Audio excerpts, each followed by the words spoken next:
Hola, buen día. Bueno, ahora vamos a continuar con el tema que empezamos la vez pasada, la Escuela de Frankfurt, que va a extenderse por varios encuentros. Y en la vez pasada hablamos más bien de cuestiones generales. Ahora nos vamos a referir más que nada al pensamiento de Adorno, que es uno de sus representantes más destacados. Pero en este primer encuentro vamos a referirnos a una obra de él, La industria cultural, que escribe junto con Horkheimer, justamente que yo les había dicho que era el director del Instituto de Investigaciones Sociales que estaba en Frankfurt, ¿no? Como recuerdan, la vez pasada dijimos que es un pensamiento que se desarrolla en una época de entreguerras, que son tiempos de crisis, por lo cual se impone una tarea crítica, y es eso que ellos mismos van a llamarlo a su pensamiento teoría crítica, lo cual también se supone erigirse como guía teórica. Y ya hemos visto también en la reunión pasada como en los años 60 ese papel de guía teórico se hizo sentir sobre todo los movimientos estudiantiles como el Mayo francés. Y allí se confirmaba una de las tesis justamente sostenida por Adorno, aunque Adorno justamente no apoyó esos movimientos, como les comentaba la vez pasada, porque esos acontecimientos confirman su tesis acerca de la relación entre teoría y praxis. Una tesis que postulaba que la independencia de la primera, o sea, de la teoría respecto a la segunda, era la mayor garantía de verdad y realización. Con esto quería decir que el pensamiento no puede estar pendiente de sus efectos prácticos. Y de esta manera, la teoría crítica, nacida en el marco de la escuela, pudo, sin proponérselo, independizarse de la praxis, pero al mismo tiempo ir más allá de los límites de la actividad académica, o sea que no era tampoco una cuestión que estaba encerrada en la academia. Justamente, refiriéndose a la 11ª tesis sobre Feuerbach, pero recordemos antes lo que decía Marx en esa tesis. Él decía que los filósofos no han hecho más que interpretar de diversos modos el mundo, pero lo que se trata es de transformarlo. Y Adorno, parafraseando esa tesis, va a decir que la filosofía no puede transformar el mundo, pero sí puede contribuir a transformarlo siempre que no se crea omnipotente y tampoco que se someta o esté al servicio de la praxis. Pero veamos ahora cuál es el punto central del pensamiento frankfurtiano. El punto central es la idea de que la crisis de la modernidad es la crisis de la razón. ¿Y por qué?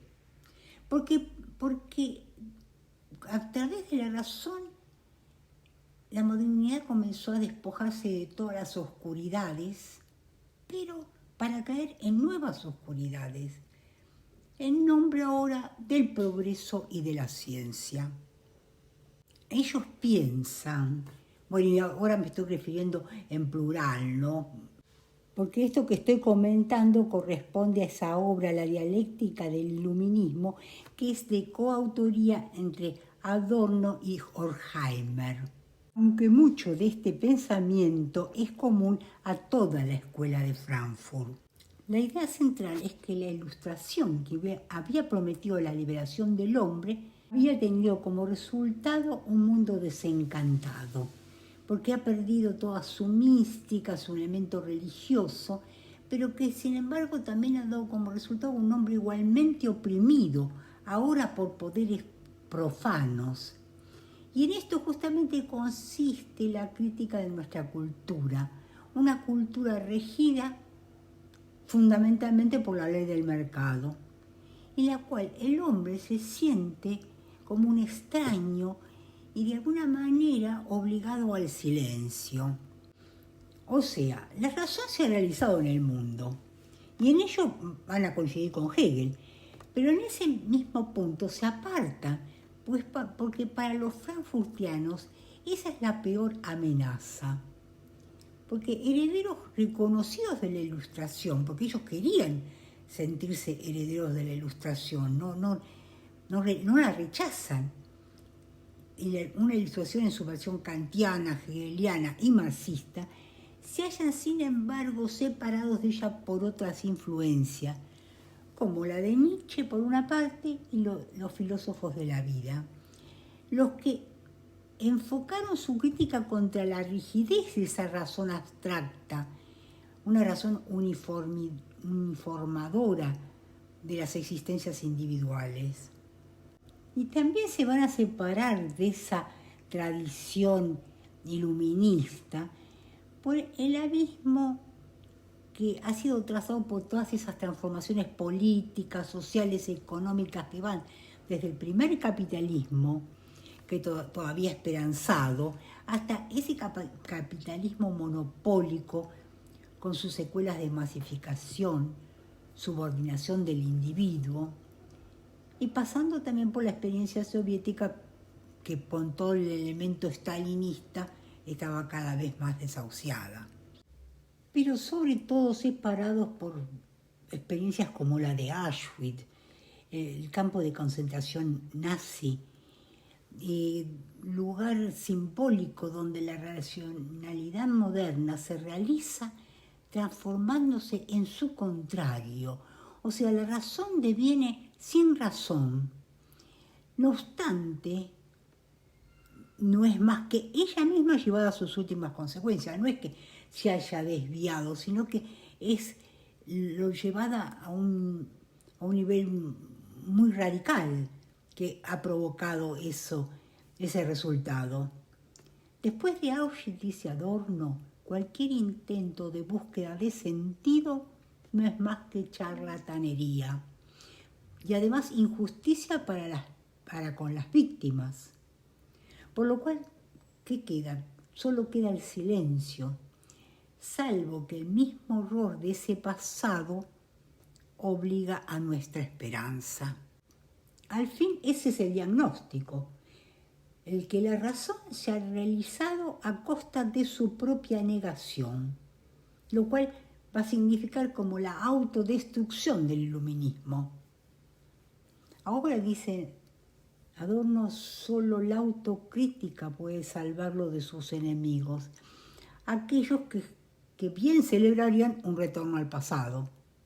Dicho de otro modo, solo la autocrítica puede salvarlo en la medida en que se aparte el hombre de esa manera como la ciencia presenta los hechos para que el buen burgués se permita aceptarlos. Es así como los frankfurtianos van a hablar de pensamiento negativo en tanto crítica de los hechos que rechaza los aparatos categoriales consagrados, es decir, la manera como la ciencia, el conocimiento ya por costumbre categoriza los hechos. Esta tarea crítica es a la que se abocan desde una mirada que va a asomar tanto la tradición iluminista como la reacción vitalista de Nietzsche y los filósofos de la vida, también la propia época que les tocó vivir. Esa es la tarea propia del filósofo, que es una tarea heroica, dice, que se propone la crítica de su tiempo, pero asumiendo al mismo tiempo su propia pertenencia a esa tradición. No es que la rechazan totalmente. Entonces lo que se va a dar en ellos es, por una parte, ni teleologismo marxista. Teleologismo se entiende por teleologismo esa mirada que apunta, que ve todo como apuntando a fines que se realizan en una vía de progreso, ¿no? Que lo encontramos tanto en el iluminismo como en el marxismo, que también pertenece al iluminismo. Entonces, ni teleologismo marxista en que se expresaba la fe en el progreso, contradecida, por supuesto, por esa convivencia de crecimiento y destrucción, ni tampoco un pesimismo nostálgico que estaría tentado de retorno, al modo, por ejemplo, como el romanticismo expresaba su fe en la tradición. O sea, que había en el romanticismo un deseo de volver hacia atrás, ¿no? Su pensamiento entonces se instala en una zona intermedia, entre, digamos, esa soberbia del espíritu que cree haber llegado al sumum del progreso y de la verdad, y esa otra actitud más bien derrotista que quiere salvarse a costa de su propia regresión, de ir para atrás. Porque dicen, no se trata de conservar el pasado, sino de realizar sus esperanzas. Hecho el diagnóstico, el pensamiento de Adorno entonces va a girar en torno a la pregunta de cómo la razón se ha desvinculado de la verdad. ¿Y cómo es esto de que la Ilustración, nacida con ese objetivo de liberar al hombre del miedo, la ignorancia, el sufrimiento, se haya ahora ella misma transformada en un mito y en una nueva forma de dominación? Un estado que aparece, y es nominado por ello, como un nuevo género de barbarie. Y sin embargo, tal regresión no es imputable, como les decía antes, a una desviación de su meta, porque por el contrario, esa regresión está escrita en los propios fines, en tanto estos se expresan como progreso de dominio. Porque el sometimiento de la naturaleza también supone el sometimiento del hombre, son dos hechos paralelos. El individuo, dice Adorno, se ve reducido a cero por las potencias económicas, siendo la causa de esa situación el propio iluminismo, porque hace que el hombre se rinda a esa palabra autorizada de la ciencia, a los hechos que ya están preformados, prefigurados por la ciencia. Este fenómeno ya había sido tematizado desde el marxismo por Lukács, bajo el concepto de reificación o cosificación. En realidad, reificación y cosificación son sinónimos porque la palabra res rei en latín es cosa. Lukács la entendía como un fenómeno histórico, propio de la etapa capitalista burguesa, que después debía ser superado por el socialismo. Racionalización y cosificación eran dos caras de un mismo proceso que eran relativos a la base económica, donde las relaciones entre los hombres son vividas como cosas. Y la socialización se realiza a través de relaciones de intercambio, propias del capitalismo, ¿no? Es en la expresión, en la esfera del conocimiento, de lo que más llamaba la forma mercancía. Para ambos, Marx y Lukács, este fenómeno era de naturaleza histórica, porque ven los límites de este proceso de realización en sí mismo, porque su mismo desarrollo dialéctico, que tanto ya hemos trabajado, debe conducir necesariamente a su superación. O sea, se trata de un fenómeno histórico que se da en un momento determinado y luego debe ser superado. Del mismo modo como para Marx, el capitalismo iba a ser superado por el socialismo y el comunismo. Adorno retoma el concepto para radicalizarlo, porque para él la crucificación no es la forma como se presentan las relaciones sociales dentro del capitalismo, sino que es una categoría del proceso civilizatorio. Comienza ya con el hombre moderno, que quiere desligarse de las formas míticas de pensamiento. Y así iluminismo deviene casi sinónimo de historia universal.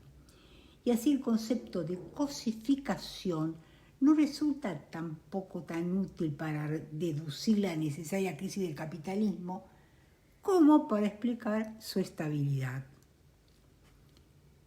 El hecho civilizatorio, tal como ha sido realizado en Occidente, no es más entonces que un proceso de cosificación.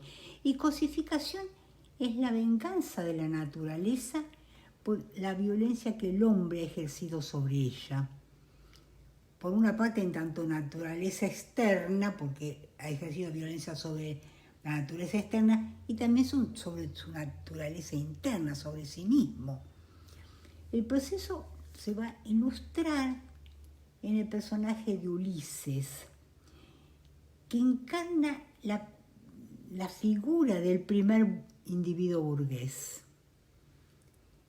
Esta es la manera como ellos interpretan, ¿no?, la cuestión de Ulises. Tal concepto nace del errar mismo del héroe, que es visto dentro de esta interpretación como un proceso de formación del yo que ha de devenir autoconciencia. Es decir, que a partir de ese proceso, de ese viaje de retorno a la patria, él se va a autoconocer. Pero bueno, esta cuestión que es muy interesante de cómo ellos ven en el personaje de Ulises el paradigma del hombre burgués, lo vamos a ver bien en el próximo encuentro.